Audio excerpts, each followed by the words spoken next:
There is a type of man, a man's man, a real good old boy, one of the lads,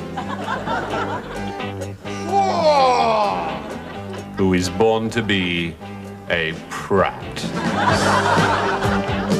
How many did we have last night then, lads? 8, 9? And the rest. An intensely annoying, Now, Wally will tell you that I never hit a bloke unless he's out of order.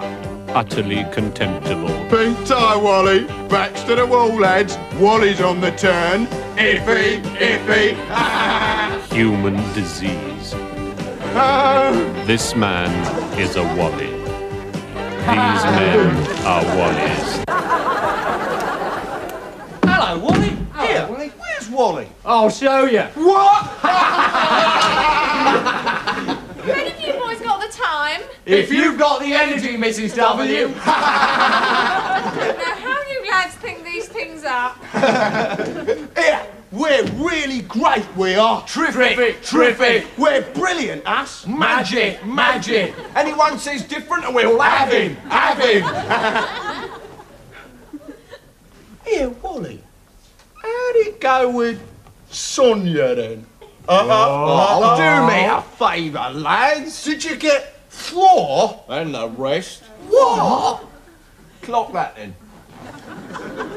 Blimey, you must have said something that really upset her. I thought you lads might like some brute. Cool. Thanks, Mrs. W.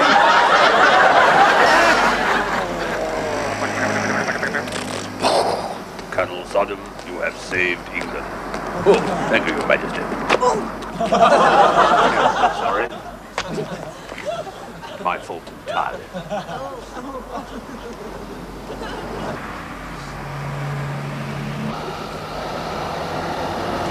Excuse me, would you like a seat? No, I wouldn't, you patronising little bleeder. 4 does strudel, 6 does cream horns, naughty but nice. 4 does long pink things with green baubles on, 5 does fruit and nut, and I don't need any jam tarts today, love. OK, thanks. Yes? I'm just looking for a malt loaf. No, I'm sorry, I'm cakes. You want bread? The bread's having lunch. Well, this is a malt loaf, isn't it? No, it isn't. It's a malt fruit loaf, which is cake, and what you're after is a malt loaf, which is a loaf. Loaf is bread, and bread's having lunch. Oh, well, I'll have a malt fruit loaf then, please. What makes, sunshine or harbo? Sunshine sounds... Only got harbo. Right, I'll have harbo then, please.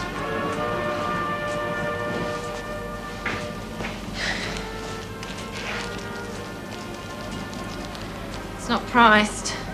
Mr. Pritchard! Yes, love. Price small fruit loaf, harbo small. 42.5p. Sir, I'll just price it for you, shall I?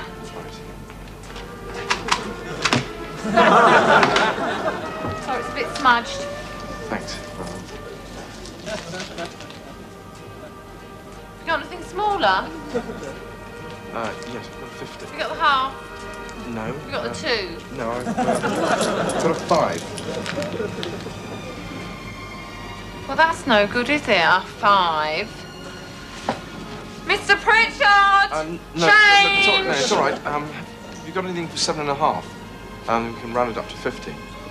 Well, I don't know offhand. Well, you could buy a bap. A floury bap. Bap's is 7.5. Right, well, I'll have a bap then, please. Baps is bread. Bread's having lunch.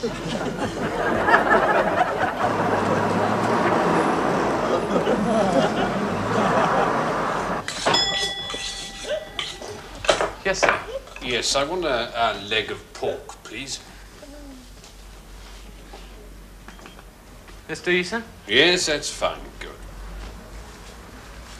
Anything else, sir? Yes, have you got carry on up the jungle? Yes, sir. Splendid.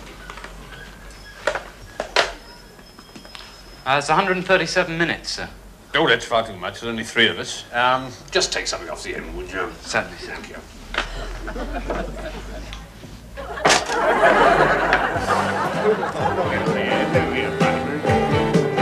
Hey, Wally.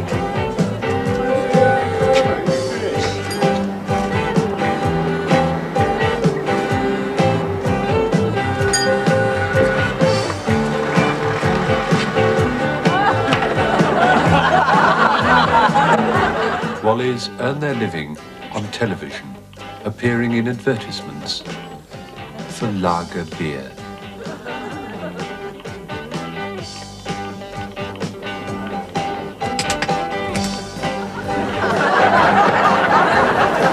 Mr. Gannett to see you, sir. Right, show him in, Carol, please. Thank you. Come, come. Come in, sit. Sorry to drag you away from your desk at this time, Gannett, but there were one or two areas I wanted to raise.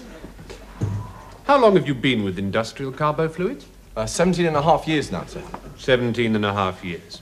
So you're pushing what, 37, 38? 38 today, in fact. 38 today? Yes. What career had you in mind? Well, I'd rather envisage staying here, sir. Till I retire. Yes. Never thought of stretching your wings, eh? Flying the coop? Gannett? Well, I'm more than happy here, sir. As are we all, Gannett. As are we all.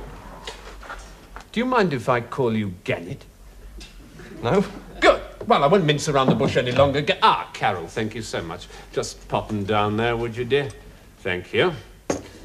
Do you know she's the best secretary I've ever had on this floor?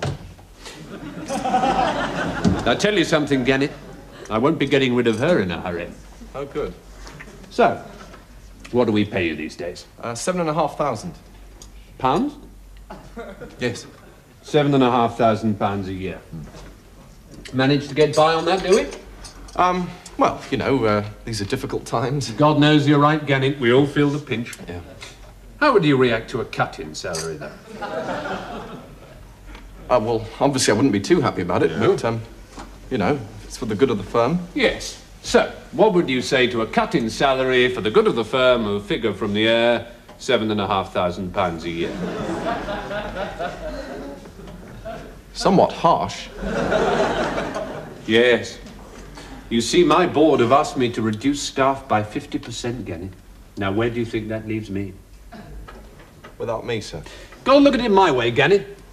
Redundancy isn't all gloom and despondency. There are schemes. God knows there are schemes. Time to do all those jobs around the house. And socialising. Do any of that?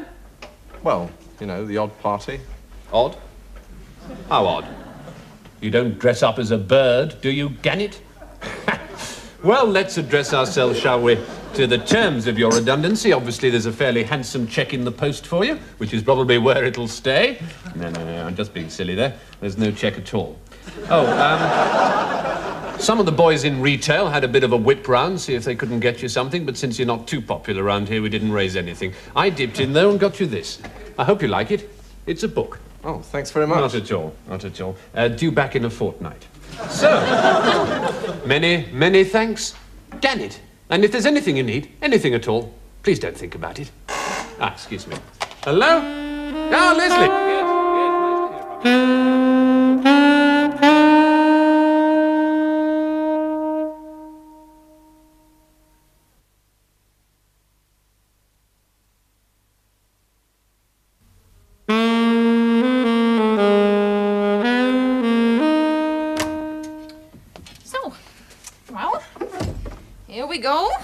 There we go.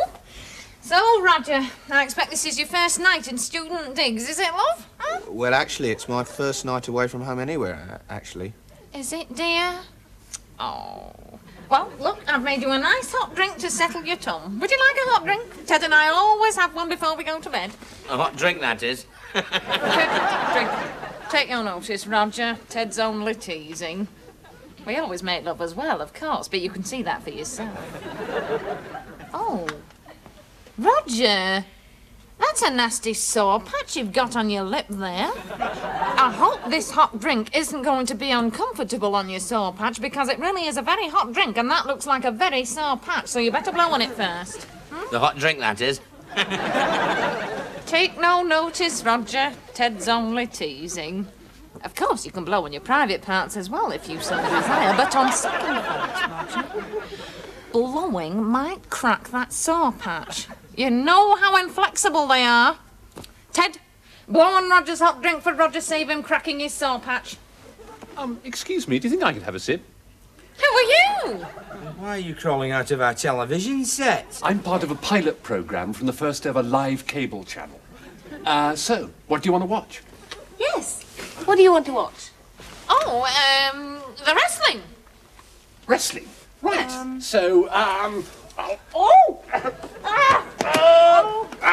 Ben-Hur!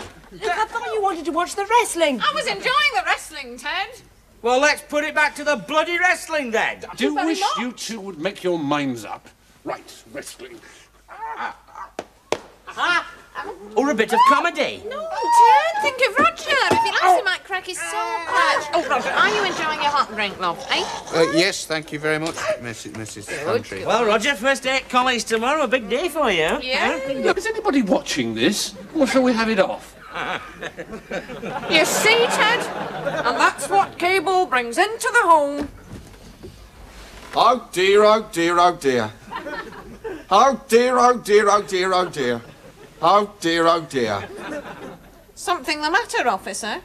Well, looks like I'll come just in time, doesn't it? Well, you missed the wrestling. You old people make me weep. We're not old. Oh, you've only fallen for the old cable con, haven't you? Eh? Couple of plausible villains crawl out the cable socket in your wall, emerge from your telly, you take them on trust, don't even ask for a test card. And before you know what's happened, the silver's gone and the sideboard's full of poo, eh? They're escaping. Oh, yep. Gotcha. Oh, Lord, blimey. Quick, there, to turn to channel.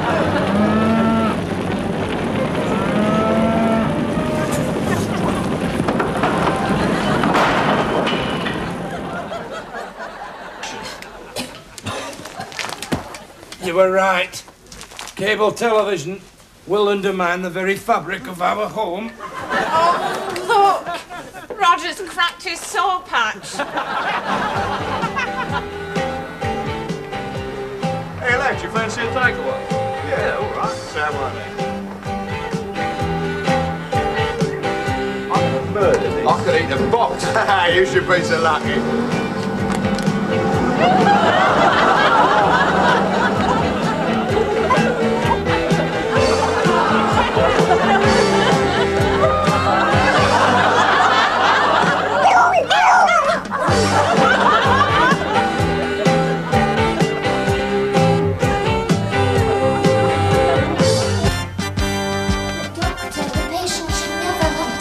I'm Dr. Quentin de Quincy of fine features, silver temples, and an enormous private practice. What am I, nurse? Your guard, Ruddy God. Stop it, nurse. I'm not doing it, doctor. It's the baby. Pity, I like to hear a woman scream. Now listen here, you baby. I'm a private doctor. That means better. You understand better.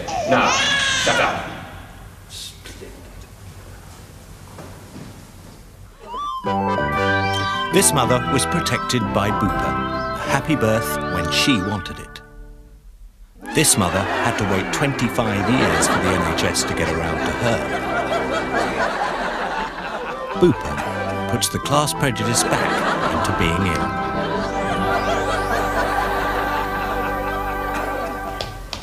Oh, let me have your baby, Doctor. Don't be absurd, nurse. Even if I had one, you think I'd just give it away? Oh, but we all want to marry you, Doctor. All the nurses do, even the male ones. Right now, Mr. 100% Cotton. Your mother mustn't have a sense of humour. What seems to be the trouble? I don't feel well, Doctor. And damn lucky for you, you don't. I won't tolerate time wasters. We have to see his passport before we can proceed, Doctor. That's a damn topical remark, nurse. Somebody's on the ball. Ah. Don't look at the photo. It's very embarrassing. Didn't you look a tosspot with long hair? I can't stand hippies. I think they should be boiled. Didn't your father mind? He's past minding anything now. Nah, gone on to a better place, has he? Oh, he's dead. Oh, I am sorry. No, not nurse, just saying that. Oh, Doctor, you can read me like a book. Thank you. Go upstairs, bind yourself in leather, and I'll come and thumb through you later. I was employing a metaphor. Yeah, you see, we'll give anybody a job here in this hospital. No racism here.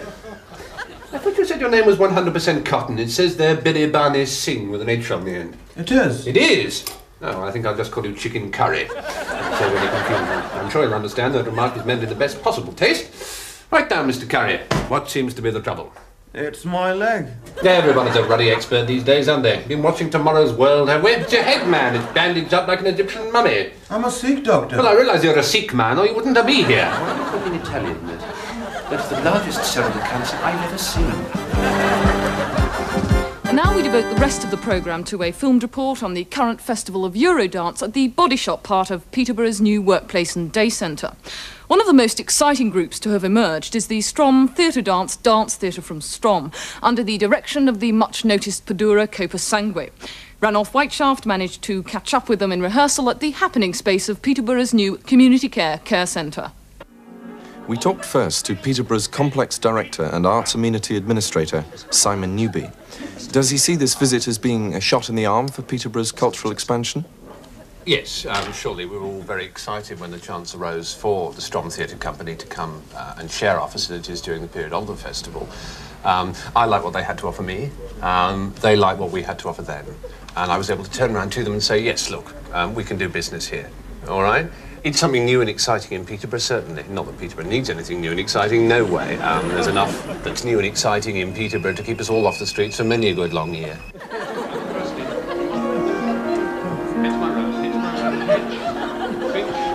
Grace. Good pass. The Strom style is certainly very distinctive and the discipline very foreign to actors schooled in the English method. I asked Padura Copa Sangue, who incidentally speaks no English, why Peterborough? We were initially very impressed with Peterborough's rail and communication links with East Anglia and the Midlands, together with the friendly and welcoming atmosphere that goes to make up the Peterborough effect. Oh, team. Treville. Is it going to get talent? Not Treville did. Treville did, no? Treville did gross. Well, Enter. Medal. The play Copa Sangue is tackling is called Yabil, or the Movil-Weight Slip Mash. Essentially, in 3 parts, Yabil charts the downward path into personal destruction of the play's central character, Yabil Spingpotens, who finds himself unable to come to terms with his love on the one hand for Kloba, an immigrant Tuk, and on the other for Kushensev, a yogurt who stands for the play's central theme of survival by compromise. Here, Yabil arrives home for supper. Mein gross. Ken lover. Sick. Mein gross.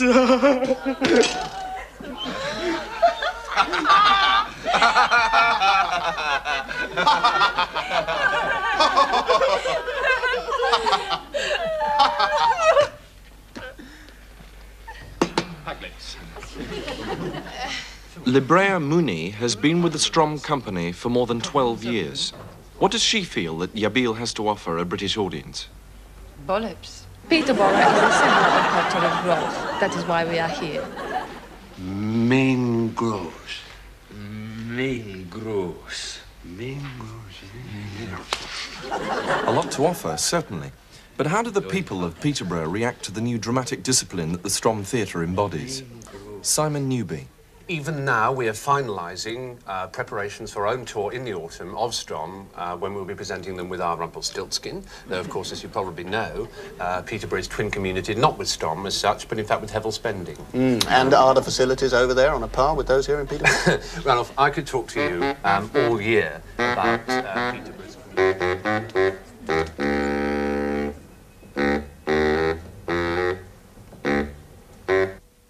I'm back now, Sarge.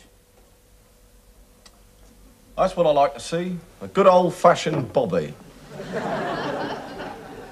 All right then, son, let's go over this again now, shall we? You were in a pub. Yeah, and there'd already been a certain amount of iffiness over who was going to buy the drinks. Oh, yes. Well, we both wanted to pay, see? It was a matter of honour. I mean, we both come from Kilburn. And as far as I'm concerned, Kilburn is Kilburn. I mean, you can say what you like. I don't care, but Kilburn is Kilburn, and no one better say different while I'm around. A bloke once said to me, right, Kilburn is Golders Green. What? Should have seen the other fella. Fancy a pot noodle? Perkins, 2 pot noodles. Go on, lad. Well, we was down the Jolly Dildo, right? No, I tell a lie, we was having a drink in the Obvious Studio set, and I was up there and Wally comes up. Get these. Do me a favour, it's my round. There you go, Dalton, one for yourself. Give him his money back, Dole. It's my shout. Listen, do you want to wake up with a crowd round you? Like hospital food, do you? I hope your mum can sew, because she's going to have to stitch you up. Want teeth in a basket, do you? Are you talking to me or chewing a brick? Because either way you'll get your teeth broke. Oh, all right, you pay for them. Puff! I did tell you I come from Kilburn, didn't I, Sarge? Not bad, is it? Not like food at home, though. I reckon my missus cooks up the best pot noodle in Britain. Do you know how many I have of an evening? 6. 2 of each flavour. And on a plate, not out of a pot. Can't touch my missus. I'll tell you what, though, lad. I can. I can touch her anywhere I like, I can. Anywhere I like, I can touch her, and I'll tell you what, though, lad. I do. I'll bet you do, Sarge. What? I like you, lad. Perkins, 2 more. Prawn Provençal flavour. By the way, Sarge, what is the charge? Well, the original complaint was talking in a very loud voice in a public place, and then the more serious one of under mental age drinking. But you seem like a nice, bright lad to me, so I think I'll drop him. Bit like your missus, eh, Sarge? 4. That's right, son. 4. Anyway, what happened next, then? Well, we had another 65 pints, but we wasn't pissed. I mean, take more than that. And then Mr. Lovey, who does our TV adverts, came up. Thank Hev, I've found you. There's a rush job on, new ad. We have to shoot it here. What, do an advert here in our own clothes? To save a life, Mushrooms. Well, I don't know, Mr. Lovey. I think we're all pretty anxious to maintain a difference between our real social persona and our perceived media stereotypes. There's no time, Beetroots. If a busy schedule is a day at the seaside, then you're looking at a month in the Caribbean. Oh. Look, it's a new product, it's a new image, it's something totally different. What we're drinking then, lads? It's in front of you. Well, it's a funny shaped glass. Supposed to be. A very light colour. Just drink it. All right. By heck, that's the stuff. Told you.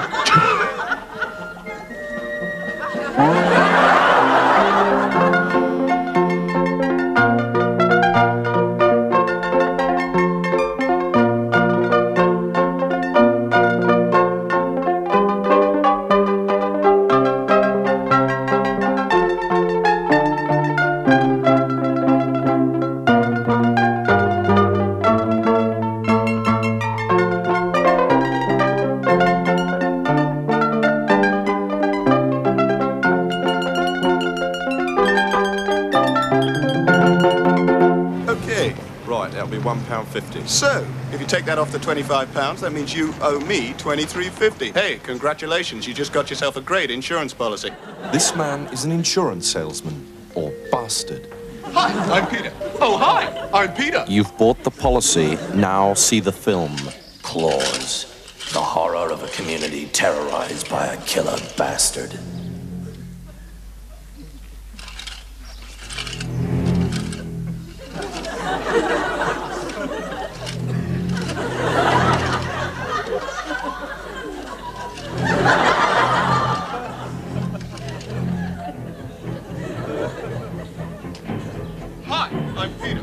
What do you think would happen if you died tomorrow? It seems so stupid for just a few pounds. Will your kids say, why are we so poor since Daddy went to heaven? Only this morning I drove past the Insurance salesmen are the pot noodles of the human race. You will try them once and wish you hadn't.